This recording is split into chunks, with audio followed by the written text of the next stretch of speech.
All right, guys, welcome back to another episode of The Playlist. My name's Kalisha, and I have a super special guest with me today. Joining me, Joy Postell. How are you doing? Hi, I'm so good. How are you? I'm doing amazing. Are you currently in Baltimore right now? No, I'm actually in New York right now. That's where I stay now. Oh, okay. So how long have you been in New York? I've been in New York actually 2 years at the end of this month. Okay, so you picking up a little bit of that New York accent too.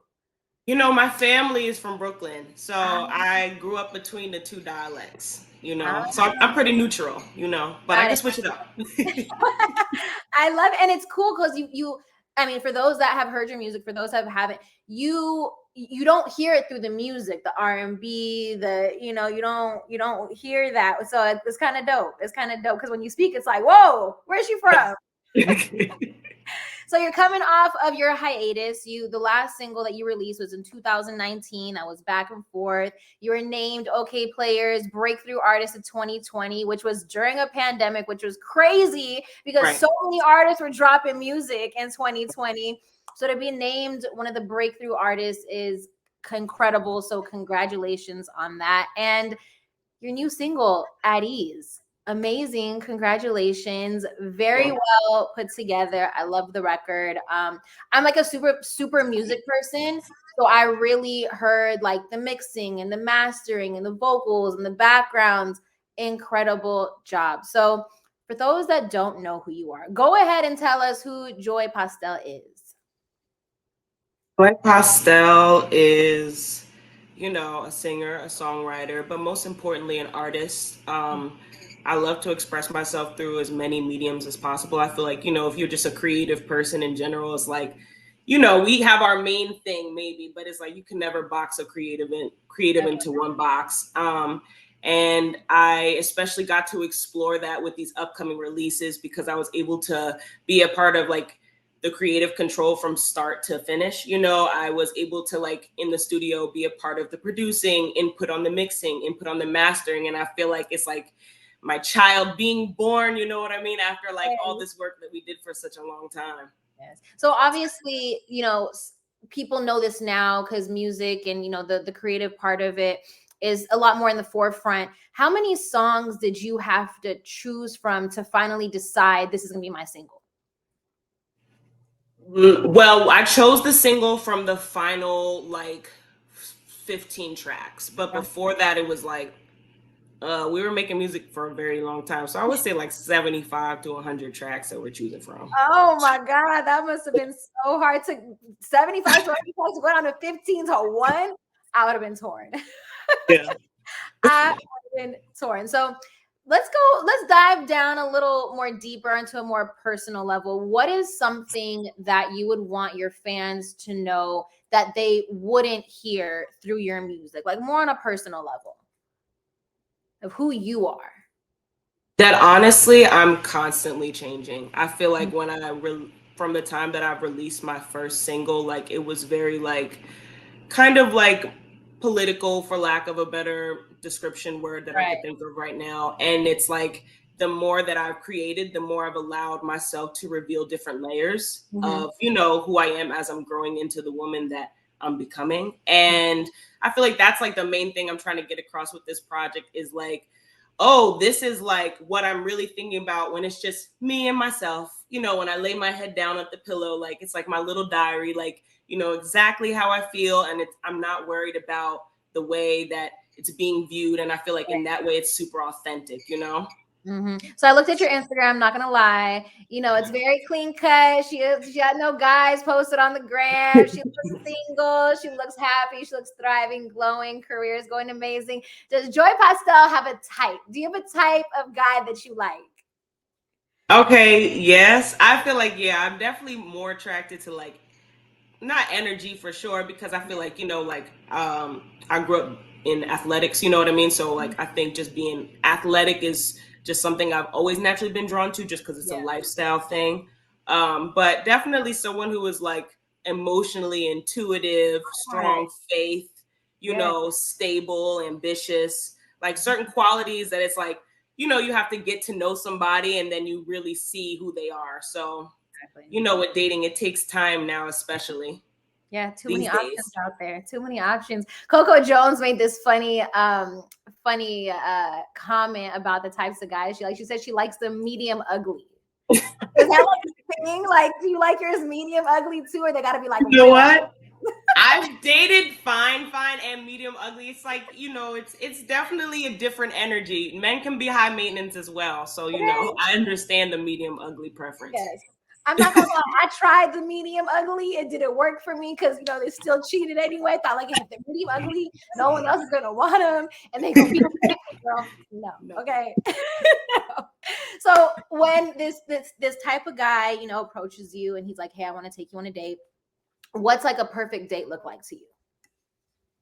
Honestly, and at this point, I honestly only accept when men have planned the full night. So it's never like, hey, you want to just come hang out. It's like, hey, I have reservations at 8 o'clock. I'm gonna get you a car at this time. Then we're gonna go to a show afterwards. Like, so I'm not super particular on like what we're doing because I'm open minded. I want to learn about you through the activities that you choose. You know what I mean? Because I feel like that's a way to get to know somebody. But definitely like somebody with a vision, I feel like that is always like, okay, that's the bare minimum for me. Yeah. Right. Yeah. That's definitely something that can get you at ease, right? Your mind is going to be at ease. You're like, okay, the night is going amazing. Outside of dating, what is something that a guy can do to, have you at ease? Maybe you're in a relationship.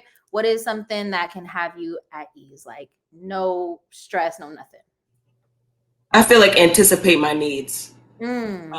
I feel like when you're in sync with your partner, it's like you learn, that body, their spirit, their mind, their soul, to everything. And I feel like after a while, you can anticipate someone's needs. And I feel like that's like a big part of intimacy and even being hospitable in your relationship. Yeah. So what are your needs as a woman? Like every woman has their different needs. We all have like similar ones, but what is Joy Postell's needs? Communication is so big for me. Like Yeah. clear, honest, concise communication. Like even when it's like really hard to, you know what I mean? I understand like we all got our own thing going on, but I feel like especially in relationships, if the communication is not there, it's not there. Nothing else is it's just built on sand, Exactly. So with this single specifically, I piggybacked off of the name of the record, At Ease. Yeah. What is the story you're actually trying to tell with the song? Honestly, I wrote this song in like kind of the honeymoon phase of my relationship that I was in at the time. And I feel like I just said exactly how I was feeling. You know what I mean? Whether it was like kind of explicit, kind of suggestive, but it's like that's how you're feeling. You know what I mean? In the beginning, it's like that spark, those butterflies, and just feeling totally at ease with somebody, like totally comfortable around them, feeling safe, like there's a bright future ahead, Mm-hmm. What do you want the fans to feel when they listen to this record? I want people to feel vulnerable. Like, I want you to like think about your person when you hear the record. At that point of like, I hope that whoever you're dealing with brings you those feelings. You know what I mean? So that you think about them when you hear the words. I definitely thought about my, the guys dating, not in a relationship yet, but dating. People need to understand the difference between in a relationship and dating. I feel like with dating, I feel like it goes back to the communication of like, if we don't have an agreement that we are in an exclusive relationship, then I can't read your mind. You know what I mean? And it's like, it's understandable that you get jealous, you get upset. It's totally normal, but if we don't have a mutual understanding or an agreement, it's like, well, you can't hold me to a standard that we didn't set. Give me that feeling to feel at ease, like I can trust you, like I know where things are going. So with this record specifically, what do you feel like it's the best work that you've done yet? Like what makes it so much better than what you've put out in the past? I just feel like it's complete. Like I saw my vision completely through, and I feel like that doesn't always happen with creative projects, no matter what medium you're in. It's like we do it and we keep the reason why we keep going is because we see these visions in our head and we want to make them, in this realm, in this Right. reality. And I feel like with this project, I got to do that successfully. Do Yeah. you feel like there was another record that you could have put out that embodied that vision that you saw all the way through that we can see you put out fairly soon? Yes, actually, we definitely have an announcement for next week, but the way I set the project up, it will be like a 4-part play, for lack of a better word, or 4 mini albums. So it'll be, I want to take people on a journey, because we put so much time and effort and honestly thoughtfulness into it. I want to tell a story, and kind of, dig back into like kind of the roots that I came up in, and show people who I am, like I said, underneath the surface. Yeah, I think you do a really good job and really well at speaking your truth in your music, especially with the newest record at Ease, and then you had a single named Back and Forth that you put out prior to this single. And we've all been there before. We've all gone back and forth with our exes, or back and forth in an argument, or back and forth with whatever we're dealing with. The question is, nowadays, like, mental health is like a really big thing, and I feel like anxiety plays a real big part with like social media, and we see on social media, and like women have a biological clock, and like going back and forth, and some people say like, oh, stick it out with that person, no matter if you're going back and forth with your significant other. What is your take on that, since you've been through that? I feel like you don't have to get drugged through the mud to be in love. I don't think that struggle relationship is necessarily healthy. I think it's honestly the result of like generational trauma. Not to get too deep, but like Hello. things were different back then. Like women had to be in relationships to even survive. You know what I mean? So it's like, of course, certain programming is going to be passed down, but I think now, we have a lot more opportunities to get to know somebody for who they are. And it's like, is this somebody I want to spend my life with? Do I not want to get married? Do I want kids? Do I not? Like, there's so many options. And I feel like it's important that we don't feel pressured to go a route that's not true to who we are and what we actually want. Right. Yeah, Lauren London, she recently did an interview, well, not recently, a few months back now, with Angie Martinez, and she was talking about how like love a lot of times in relationships are ego driven, and people feel like they have an ownership over an individual, or they have to always like be on top of them and always talking to them all the time. And we need to like come to a realization that like love isn't an ownership over somebody. Love is letting that person be who they are, and then two people coming together and being greater, Yeah. And I love what you said earlier. You said that you need somebody who is ambitious, and I feel like a lot of women don't grasp how that's so important in just choosing a partner, that's someone who's ambitious. Because hey, if I, as a woman, if I have a child, or whatever the case, maybe something happens to me, I need to know that if I can't work or do my part, that you're going to be there to kind of, if you need to pick up another job or do something extra to kind of get the bills paid, you got to have that ambition. Like, I've left relationships because they weren't ambitious enough.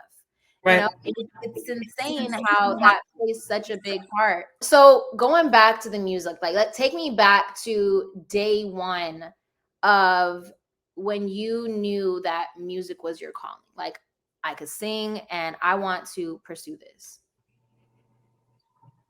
I would say, well, in middle school, I kind of I knew I wanted to be in that realm. Like my mom is a musician, so I always grew up around it. But I feel like when I was in middle school, and I went to like a performing arts middle school, and I was in musical theater as well. And my teachers just started to really encourage me. They were just like, hey, like, you should, when a teacher believes in you, they start to like give you extra courses, like, hey, you should pick this up. You know what I mean? Little things like that. They used to drop little hints like that. And then I remember I had this one performance, and like my teacher, Mr. Ninos, I remember him so vividly. He was just like, he stopped everyone. He was like, that was one of the best performances we've ever seen in this middle. You know what I mean? And I was like, at the time, I was like, what, 12, 13? I'm like, wow, that's so cool. But I was like he was so serious. You could tell, you know what I mean? And I was like, oh, like, and I feel like when you see someone believe in you like that, you're like, Mm-hmm. oh, like I feel like I'm not seeing myself the way that this person is seeing me. You know what I Right. mean? So I feel like that was kind of the real beginning. Like when you get like, because I in my head I was like, this is my teacher. He's a professional. You know, he taught me everything I know, and he's like, it's like your coach telling you like, wow, you put all the numbers on the board. You know, here you go. You know, so that I feel like that was the beginning.